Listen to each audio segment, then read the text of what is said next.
Let me just underline how sick this is Friday morning. Today is Melania Trump's birthday. Let's go back to the day that Baron Trump was born. Okay, the day that Baron Trump was born, Trump was having an affair with another lady, and that lady was cheated on by Trump getting sexually involved with a porn star. Paid her hush money. He is actually in a criminal court in Manhattan over that. So when he turns up today and wishes her happy birthday, do you know what I call? I don't swear much. BS. Just pure desperation, sad BS. And this is the person who is meant to be the most smartest, the most together person that the evangelical church see as a president for the world. I want to start by wishing my wife, Melania, a very happy birthday. It'd be nice to be with her, but I'm at a courthouse for a rig trial. It's a rig trial. Terrible. But we're doing very well in this rig trial, and everybody knows it. Yesterday was a big day, but I do have to begin by wishing Melania happy birthday. She's in Florida. I'll be going there this evening after this case finishes up, this horrible, unconstitutional case. And all presidents have to have immunity. It has nothing to do with me. Absolutely nothing. All presidents have to have immunity if you don't have a president. Certainly not a president that the founders wanted. So we have another day of court in a freezing courthouse. It's very cold in there, on purpose, I believe. They don't seem to be able to get the temperature up. It shouldn't be that complicated, but we have a freezing courthouse, and that's fine. That's just fine. Let them keep handing it out. There's a rigged trial. Thank you very much. He's nervous. What'd you do? On Tuesday, April 4th, 2023, Donald Trump entered a Manhattan courtroom and pled not guilty to 34 crimes. Squash it.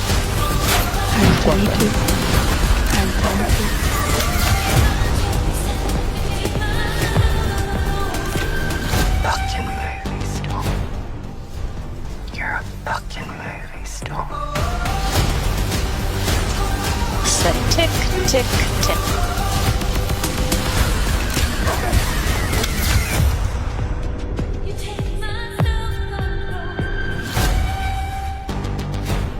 Here in Washington, and Ellie, let me go to you first. I mean, I'm just kind of wondering, just to echo what Paula Reed was saying a few minutes ago, what's up with the gag order? I mean, are we going to see something, you think, by the end of today? What do you think? Yes, but I said that yesterday as well. Look, anyone who's raised a child knows that discipline only works if it's swift.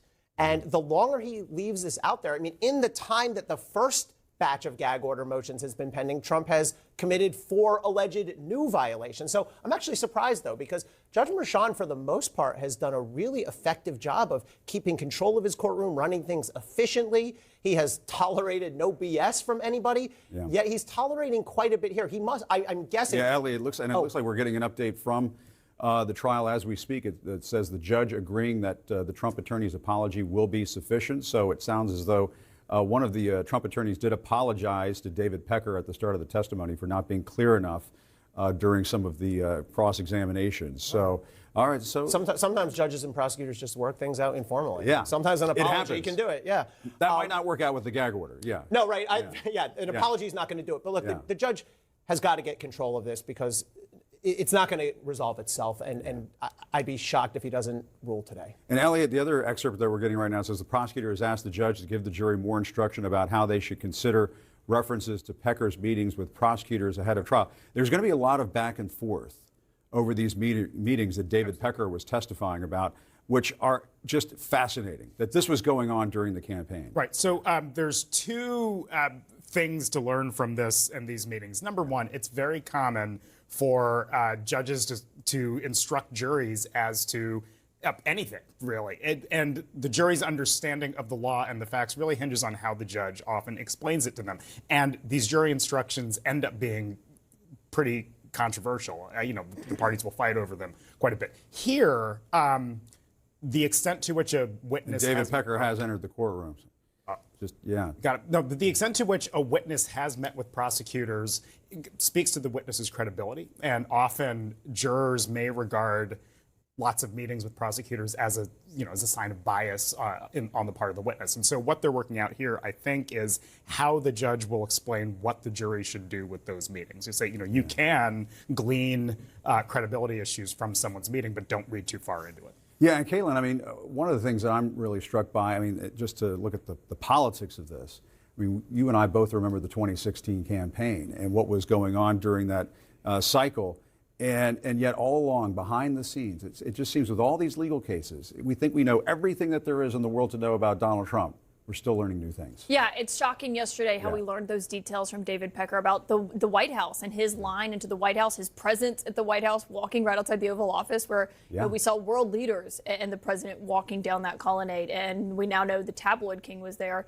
And the jury is now in the room, Jim. And I should note, what I've been hearing from people this morning is that David Pecker is obviously returning to the witness stand, as you just noted. They do expect, and of course, we'll see what happens once he's actually on the witness stand. They do expect him to finish his cross-examination today, and then prosecutors will have a chance to do their redirect. They expect all of that to end today. So we may see a second witness take the stand as soon as this afternoon, potentially. Yeah, I mean, and one of the things that we were kind of expecting potentially, Jamie Gangel, is that maybe Donald Trump would testify himself during all of this. But last night, he was sounding a little different on that question. Is there a little bit of sound of that we can play and then talk about it on the other side?